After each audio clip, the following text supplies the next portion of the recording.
साथ में अपने इंस्टीट्यूट को पेयर किया है ताकि वो और ज़्यादा इंडस्ट्रियल फ्रेंडली स्किल जो है प्राप्त कर सकें।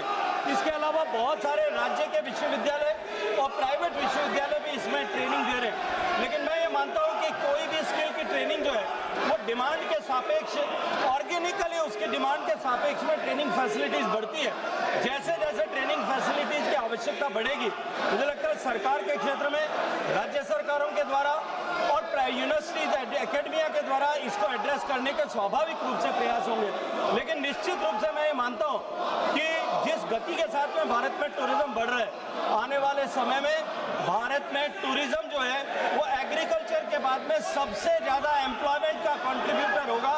और जो है जिस गति के साथ में हम बढ़ रहे हैं, आने वाले समय में जब भारत की अर्थव्यवस्था माननीय प्रधानमंत्री जी के नेतृत्व में 2047 तक जो अपेक्षित है वहां पहुंचने तक tourism sector global rate of contribution of tourism जो है उसके अनुरूप 10% का कंट्रीब्यूटर बनेगी और निश्चित रूप से बड़े संख्या में लोगों को रोजगार उसके माध्यम से मिलेगा। माननीय सदस्य, क्या आप सदन बाधित करना चाहते हैं? ऑपरेशन सिंदूर पर चर्चा नहीं करना चाहते? नहीं करना चाहते चर्चा? मिस्टर गोगोई और आप सब राजनीतिक दल के लोग आए थे, आपने कहा ऑपरेशन सिंदूर पर चर्चा होनी चाहिए, फिर आप सदन बाधित कर रहे हैं। आखिर सदन आप क्यों नहीं चलने दे रहे? प्रश्नकाल माननीय सदस्यों का सबसे महत्वपूर्ण समय होता है। आखिर देश जानना चाहता है कि आप प्रश्नकाल क्यों स्थगित करना चाहते हैं, क्यों आप प्रश्नकाल के अंदर नियोजित बाधा करना चाहते हैं। माननीय प्रतिपक्ष के नेता, आपके दल के नेताओं को समझाओ, इनको सदन में पर्चे फेंकने के लिए, तख्तियां लाने के लिए नहीं भेजा है। आप प्रश्नकाल नहीं चलाना चाहते, आखिर जवाब दो। देश जानना चाहता है कि आप प्रश्नकाल क्यों नहीं चलाना चाहते। 10 महत्वपूर्ण मंत्रालयों पे आज चर्चा होने वाली है।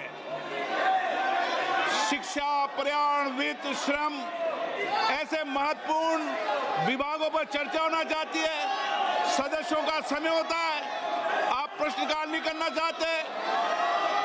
आखिर क्यों प्रश्नकाल स्थगित करा रहे हो आप? क्यों सदन के अंदर नारेबाजी, तख्तियां और पर्चा फेंक रहे हो? ये सदन के अंदर मर्यादा आपकी?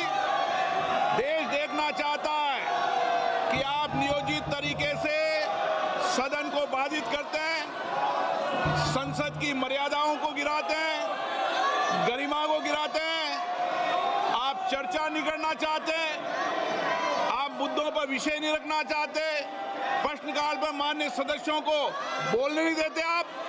ये तरीका आपका उचित नहीं है। मैं फिर आपको आग्रह कर रहा हूं, सदन की मर्यादाओं को बना के रखो।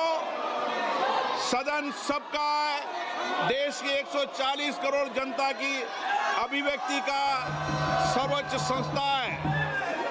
आप इसी तरीके का आचरण व्यवहार करना चाहते हैं, ये देश देखेगा कि आपने प्रश्नकाल को नियोजित तरीके से बाधा पहुंचाई, तख्तियां लहराई, पर्चे फेंके, नारेबाजी करी। सदन की कार्रवाई आज 12 बजे तक के लिए स्थगित की जाती है।